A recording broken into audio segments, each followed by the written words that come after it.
Hey everyone, my name is Sam. Thanks for checking out this video. If you get to the end, like to then subscribe, bell notification, give the video a thumbs up, and congratulations if you could make out most of that. Forgot to check that out.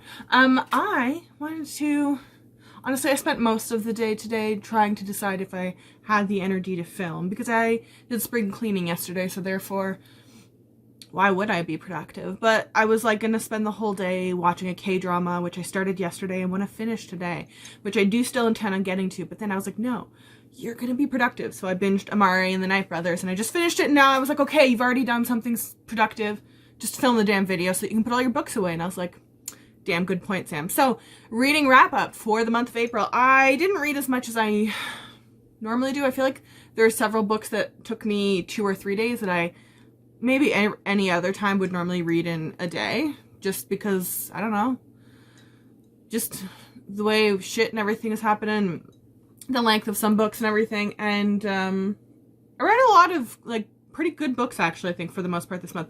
A few letdowns, but for the most part, I think I only DNF'd one book, and I liked, really, even the ones that are in the middle of the pack that were disappointing were still not bad books. So, we're going to talk about books that I read this month in April, and then talking about maybe spotlights of those, and then just life successes or goals at the end, depending on how much time I have left. Okay, starting off the month of April, I first picked up 1,000 Ships by Natalie Haynes. As someone who didn't like Cersei, that book was just, like, seriously disappointing to me because everyone hyped the shit up about it, and I'm, like, obsessed with the main couple, and I was like, cool, I literally don't like any part of this book. This is what I was kind of hoping for. I was kind of going into Cersei hoping it was gonna be something like this, and maybe it is because I was so disappointed by Cersei that I was like, oh, how could this be worse? That I really, really, really enjoyed 1,000 Ships. We follow multiple different perspectives of stories of different levels of class throughout the Trojan, the end of the Trojan War, basically, and it's all the perspective of women. So everything about the Iliad and the Odyssey is all like Achilles and Paris and all these people. But I feel like the only person, even with the movies, that I really knew anything of was it Briseis is the one that hooks up with Brad Pitt, and then who's that actress, the blonde one? Ooh, she plays Helen of Troy. I can't remember what her name is. I've seen her in a million things. Is it Diane? No, it's not Diane. I don't know. She was in Inglourious Basterds too. But anyways, this was awesome. This was awesome. 5 out of 5 stars. Then I picked up Winter's Orbit by Evarina Maxwell. I am glad I managed to go through the month without buying it, even though my bookstore did have it. It is a great read. I still did end up giving it 5 out of 5 stars, but I am glad I didn't buy it because I don't think I'll ever reread it. It is a beautiful cover, and I by no means don't think you shouldn't buy it. It's an awesome story. We got a spacey romance. Spacey, not spicy, romance, and I really like the politics of it, actually. For a standalone, I feel like it actually had a whole lot of world building, or at least right now it's a standalone. Even if it's the first book, it still had a lot of world building and political structures, and I really liked the main characters, and I really enjoyed their romance, so 5 out of 5 stars. Then I picked up Firekeeper's Daughter. Giant trigger warning for this one that there is an off-page, non-detailed sexual assault in it, but that being said, I think this is a really important read for people. I feel like this would, I work within, with a lot of Indigenous communities in Canada, so I was aware of some of the things here, but it's because I have had to do so much professional development over the last 4 or 5 years at work through conferences, meetings, interagency meetings, and all this stuff, but I genuinely don't think people understand the difference between colonial borders and non-colonial borders, so Indigenous communities being on the American end, Canadian side of Sault Ste. Marie. I thought that was really interesting. And the sports involvement, that was really cool because everyone's different, but my recognition growing up, my community was overwhelmingly white, with the odd community that was Black or Indian people, with the odd families that were, you know, Black or Indian, but that was kind of it. The only time I ever interacted with Indigenous communities was when we played the Six Nations lacrosse team, and they were really hella good, and it was always like my hometown's lacrosse team versus them. It always came down in the last championships or semifinals against them, so it was a big competition thing. So that's all I remember, so that was really cool to see that. The complication, the end unraveling, it kept unraveling. I kept being like, oh, okay, that's him. Oh, wait, also that person is involved. Oh, you're also involved. So don't trust anyone, okay? Anyone. And I love the main character. I feel like she grapples really well with being both an urban mixed race person, which there's a whole added element to that I can never really appreciate, because each community is totally different too with how they deal with status and non-status and urban and non-urban. And it does touch in here, maybe one of the reasons some of these communities do is because of funding and money and dispersing of profits and all this other stuff. So it's really, really interesting. It's a bigger book, but it's an excellent mystery, excellent everything. Can't believe this was a debut book. Mind boggled. Can't wait to see what else this author comes up with. 5 out of 5 stars. I also read Bright Raven Skies, and I loved it. I'm not totally... Oh my god, my eyeshadow kind of matches it. Hey! That's fun. This is the third and final book to the Sweet Black Wave series. Everyone should read this series. It is a Tristan and Isolde retelling, but with Tristan and Isolde not being exactly the main characters, I absolutely love this series. Each book is so, so good. So good. I don't think there's a weak one in this whole thing. And I found the ending to this really, really interesting, actually. We've got like a captured from the enemy and finding out who is kind of tricking everyone and pitting all of these communities against each other. And then the whole finally unraveling of the potion love mix thing that is brought in the first book. It's so good. Everything was wrapped up. I really liked it. Not everyone gets like a complete happily ever after, but like, actually no, I feel like everyone got the ending that they deserved. Is that a nice way of putting it, I guess? Yeah, I think so. So 5 out of 5 stars. It was a really good start to this month. Then I read A Tip for the Hangman, which like blocked my 5-star rankings coming into the month. Unfortunately, I was really excited for A Tip of the Hangman by Alison Epstein. I was also curious. I've said this a few times, but like, props to a debut author being willing to publish with the last name Epstein right now. It's got our main character who's in school and kind of gets recruited into being a spy for the queen at the time, and it was okay. It was okay. I liked that there was not everyone in the cast was heterosexual in a heterosexual relationship, because I always see those stories and I'm like, not in the Tudor era, I don't think so, ma'am. So there were parts of it I liked, but I just found it really kind of slow paced, even for my tastes. Felt myself kind of bored, mentally wandered off an awful lot. So this just unfortunately was not for me. So it ended up being like a 3 out of 5 stars. Then I picked up The Midnight Library. It was one of the group reads in the TBR Beyond group for the month. And I actually want to give this another reread. I by no means hated it. It's about a 3.5 out of 5 stars for me right now. I think it's very mood based. I think this is a book that I would want to read when I was in the mood to read something by like Erin Morgenstern. From like, I feel like that was one where like I knew when I wanted to read The Starless Sea. Everyone I know read it was like, oh, it was boring. I'm like, y'all said that about The Night Circus too. And The Night Circus is boring, but an amazing book. So I read The Starless Sea and same thing. So I'm like, I think I just want to take my time. I'm gonna keep this in my collection. We'll put it somewhere. And it'll be one of those books, I think, when I'm like all of a sudden in the middle of a month and I'm like, oh, I finished my TBR, or nothing on my TBR interests me.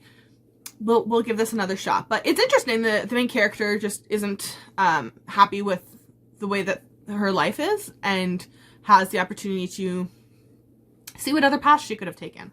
And so I'm going to give this a reread, but right now it's like a 3.5 out of 5 stars. And like a good girl, I read King of Scars by Leigh Bardugo. And it is just mind-boggling to me that I did not like Nikolai more the first time. Honestly, the first time I read this, not even the first few times I've reread it. The first time I read it, I love his perspective, his story. Also, I got giant whiplash because I read this and Rule of Wolves this month. I read them both. I finished this like I think 2 or 3 days before the show came out. And the emotional whiplash I got from the end of this being like, yeah, I'm happy for Zoya, to watching the first season of Shadow and Bone being like, fuck Zoya, I hate that bitch, was just... it gave me a headache. So yeah, I finished both of these. I think I gave them both 5 stars for the most part. Yeah, I in my notes I have them both as 5 stars. I know not everyone liked this duology, but I feel like like people, if they've grown up with the Shadow and Bone series, like I did, they're my age, so they may just be growing out of that certain taste and tropes. I really liked this, but also, for the love of God, could we just get a Nina, even a novella, where just nothing but good to happens to her and like several of the female characters. It feels as if they've like they murdered like Leigh Bardugo's children or something. Like nothing good seems to happen to them, and the only time they ever get anything good is so that they can get it taken away from them in a few chapters. You know what I mean? So read these. I really liked them. They were what I expected the duology to give me. I picked up Empire of Sand by Tasha Suri this month, and know what? I don't know why I was going into it being like, I think this will be like a 3.5-ish stars out of 5 stars for me. And ended up giving it like a 4.5 out of 5 stars. It's actually a wonderful book. I don't know what my hesitancy, maybe it is because like I feel like I saw this book everywhere right before it came out and then nothing after it came out. So I was like, maybe people read it and were like, meh, and just stopped talking about it. I was wrong. It was really good. I really liked the character. I liked the setting. I liked the conflict. It's just the main character is mixed and trying to straddle that line in a time when the two communities that she's a mixture of is not, it's not a great thing to be. So, I'm definitely going to be picking up book 2 and I'll be reading the duology. And this is one that this is a series I would absolutely fall back on every once in a while and do a reread of. I really, really, really liked this. I really liked the writing as well. The flow of it never felt like a lull in the story or anything like that to me. It was a good book, really good book. Then I read Sabriel by Garth Nix. This, I could understand why this was like so, I don't know if popular is the right word. Like a few years ago, like I feel like it just has a lot of the elements that, what's that series by Tamora Pierce called? Is it like Elena or Elena? I feel like there's a cover with a horse on it that I feel like I read the first book and that was it. I missed like the peakness of it. I missed when it was out and everyone was freaking out about it, kind of the same way with Sabriel. I feel like I want to hold off on reading the rest of the series though until I'm in the mood for YA fantasies, because it is a very traditional YA fantasy. It is exactly what I thought it was going to be, but it seems to be well written. I liked the characters, I liked the world, I liked everything about it for the most part, so I want to hold off and do a binge of the whole series. And I know there's a 6th or 7th book coming out soon, so I am curious. Maybe I'll do them all at once. And I don't know that these are books that I'll ever buy, honestly, but I'm glad that I read this book and I will happily read the rest of them through the library. I read The Last Night at the Telegraph Club by Melinda Lowe, and this book was good. There were some like lulls where I felt like I was a little bored, but honestly I really liked everything about this, and I honestly do suggest reading the afterword and just kind of information about the research, because I think they did a great job. Melinda did a good job of explaining that there are so few resources, and when we talk about this movement for queer people, it is so often centered around white voices and white stories. So when you try and go back in history to look what it was like for people who were also experiencing racism, there's that whole intersectional, right? There are just so few resources, and a lot of the times it's just like primary sources and not really like data being run, and it is hard to pull general data because there are so few sources available to pull and collate and get a thesis, I guess, out of the data, unfortunately. So that was really, really interesting. And I really liked this, and there's a few times there, it's because it's the time period and like the language it's used, I kind of cringed because it is set several decades ago, so it was just parts of it I was like, oh, don't say that, why would you say that? don't say that, like don't say, oh, why would you bring that up in the conversation? I picked up Burning Roses by S.L. Hyung. This is okay. Wasn't crazy about it, and despite the fact how short it is a novella. I did feel part of it, my brain was just like, I'm bored. Where are we gonna do anything with this? So didn't love, didn't hate, it's just in the middle. Then I picked up the sequel to what was it called? A Hero Born, A Bond Undone. I think I call it A Bound Undone or something like that. I don't know why. A Bond Undone by Jin Young. This is book 2 of the Legend of the Condor Heroes. Sorry. I have book 3 and book 4 comes out in July or August. Picked up the Gilded Ones this month. It was another one that we picked up to do a group read in the TBR and Beyond group, and wow. doesn't make sense that this is debut work. I really, really, really loved this book. I love this. Honestly, the end is what like really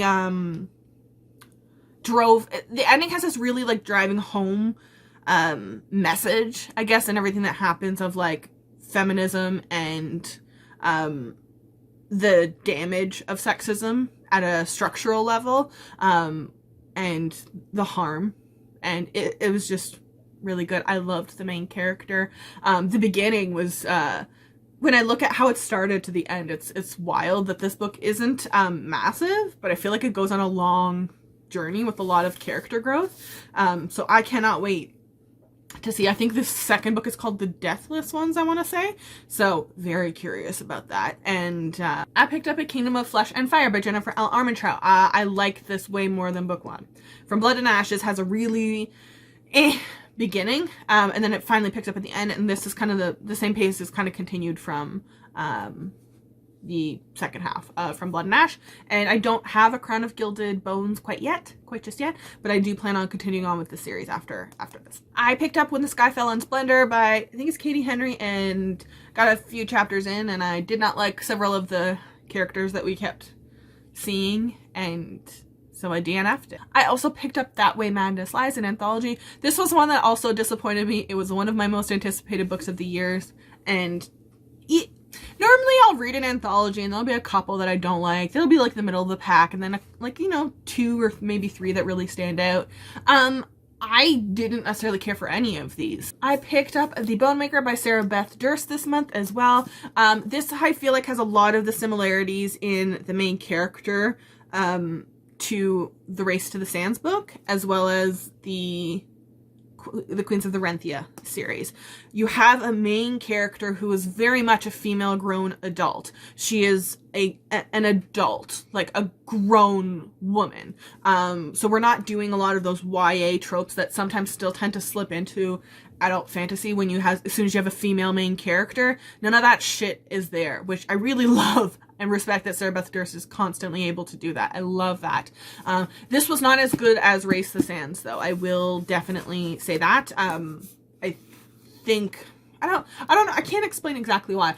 The main character essentially is going around stealing bones, so then she can use bone magic to basically make her husband come back to life. And the more bones you have, the longer he can stay alive. And so we start, trying to flash back and find her old crew and how her husband died during a previous war, and that maybe everything in that war wasn't wrapped up as cleanly as we first thought.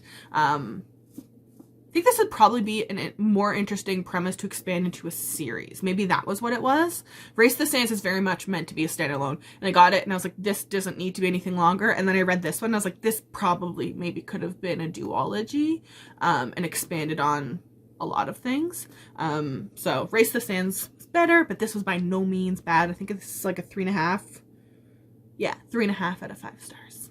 I also picked up Namesake by Adrienne Young. I liked the first book, Fable, a little bit better. I feel like I struggled a little bit more with this, but it's a traditional YA fantasy, traditional Adrienne Young stuff. Then I read The Rise of Kyoshi by F.C. Yee. I feel like this is a book that I didn't watch the rest of the series because I hadn't read this book yet, of the Avatar: The Last Airbender cartoons. I'm sure I've watched the majority of it just by osmosis because my brothers used to watch it all the time when we were growing up, so I'd always see it. But I feel like this is a book that you would more appreciate. It is definitely a novelization for fans of the original show. So I feel like this is one that I would probably want to give a reread once I have finally finished watching the animated show. And we're not going to acknowledge whatever trash Netflix is trying to come out with. We don't acknowledge that. Then I read The Duke, the Lady, and a Baby by Vanessa Riley, finally. I really like historical romances, and just like the whole structure of this really appealed to me. But I found myself immensely bored and confused as to what the plot, the purpose was. Some of the scenes I just dead ass was like, what are we doing here? Like, just maybe we could have edited these out or made them more interesting if they are going to come back to be more helpful in the future, because right now, not digging it. And I mentally wandered off an awful lot. So unfortunately, this book was meh for me. It's like a 3 out of 5 stars, I think. And then finally, I wrapped up the month doing a reread of The Kiss Quote by Helen Huang. Absolutely love this book. It's a really good unplugging of my brain sort of book that I can just enjoy. Yeah. So, spotlights. Worst of the month. Ooh, there are a couple up there. Worst of the month or least liked of the month, I guess. It's kind of a toss-up. I feel like I'm saying That Way Madness Lies because I was so hyped for it. But honestly, it was probably... Oh, where'd the book go? Honestly, it was probably Burning Roses. Yeah, I don't think it's ever a good sign that you feel bored that a novella is too long. Most surprising read, I'm gonna go with Empire of Sand. I don't know quite why I underestimated how much I was going to like this, but I really did. And it slapped me in the face and called me stupid. So, loved this. I gave several books this month 5 out of 5 stars, but I feel like it's a big testament to an author that someone can absolutely adore the first 2 books of a series and absolutely not hate the conclusion. So I'm going with Bright Raven Skies. I also really liked A Bound Undone. Probably 1,000 Ships was also up for it as well, but something about Bright Raven Skies specifically. Maybe I also just want to shove it down the throat of people who haven't read the series, because everyone should. But this was a fantastic ending. So successes the month of April. I'm pretty sure it happened in April. I finally went and saw an ophthalmologist, which I've got referred to one, and then they called me to make an appointment. My eye had cleared up temporarily, so I said I don't need it. And then with all the COVID shit, it got delayed and I had to get referred again, and I finally went. So I think it took like 6 or 8 weeks to actually get them to call me to book an appointment, but they're able to get me in within like 5 days and kind of give me a diagnosis for the most part of you have severe dry eye, and it's just likely just an environmental thing that got exacerbated during the pandemic, since it started after the pandemic because you aren't going outside as much. And it could just be like you've developed maybe an allergy to something that is also environmental. So we're gonna deal with dry eye and see how that goes. So I have to take a bunch of eye drops constantly, and I'm not allowed to wear my contact lenses. So that's fun. I'm pretty sure it happened in April, but I'm not even 100% sure anymore. Maybe early May, but my glasses frames broke. So that was fun, and I had to get, right after I was told I wasn't allowed to wear contact lenses, so I had to get new frames. I also bought prescription sunglasses for the first time ever in my life, because I was like, you know what? When I got my eyes checked in was it June or July, they said I didn't need new frames if I didn't want them. So I was like, cool, I like my old frames. Let's keep those, put new lenses in. Well, that turned out really well anyways. So it's like, cool, fine, then I'll use the money I was going to use on that and use like most of my insurance payables to get myself prescription sunglasses, which I was able to, which is awesome. And then basically used up all my insurance for that, and then found out that my frames were broken and were not replaceable, and I'd have to buy new lenses at the same time too because of the shape of glasses and all that shit. So that was fun. I also, for the most part, kept my shit together. Had a few meltdowns in April because of lockdown and COVID, and honestly Alberta is just having a bunch of Nazis protesting, having to wear a mask, which is ironic because they seem to love wearing pointy white hats that cover their faces an awful lot. But so that was fun meltdown. But since that has happened, because I'm turning 29, I will be 29 the day after I think this video goes up. I have been too young and too healthy and not fat enough to qualify for vaccines in Alberta. Finally though, on Monday, so the day before this goes up, I get to fight the 13-year-olds for vaccines appointments. So nothing else major happened really. I'm healthy, my dogs are still healthy, my mother's healthy, my mom got the COVID vaccine. That was a cool update. Well, I don't know, she got the first dose. She's in Ontario, which has been I dare you, if you haven't looked already, go on social media and try and see how Ontario is coordinating the vaccine rollout, because it's bonkers. But yeah, I think that's it. I think that was everything that happened in the month of April. Oh, I binged The Shadow and Bone. That was my accomplishment. In a single day, I watched Shadow and Bone 1.5 times. I stayed up until, I don't remember, was it 3 or 4 o'clock? Watched the first 4 episodes, and then I finally fell asleep because I couldn't stay up anymore. And then I woke up and then watched the last 4 Yeah, I think it was 4. Took the dogs out, chilled for, you know, cleaned up or whatever for a day, and then just started rewatching it again because Ben Barnes. Yeah, I hope it gets renewed for at least another 2 seasons so they can finish the trilogy, and I'm curious to see what will happen if they want to, after that, expand and blow out the Six of Crows duology, and how that'll look, if they'll make it a new show, if it'll be a spin-off, if what'll happen, if they'll do something with King of Scars. I don't know. Either way, that was my month. What did you read in the month? Did you watch the adaptation? Have you gotten the vaccine yet? I don't know. What else is there? Yeah. That's everything. I'll link all of my social media stuff down below. If you follow me, I'll follow you back unless you have a super sketchy account. And have a wonderful rest of your day. Have a good Tuesday. Why do I revert to Jenna Marbles at the ending of my every... Wow. Oh my god, we got through this whole video. I don't think Watson snored. Wow. Wow.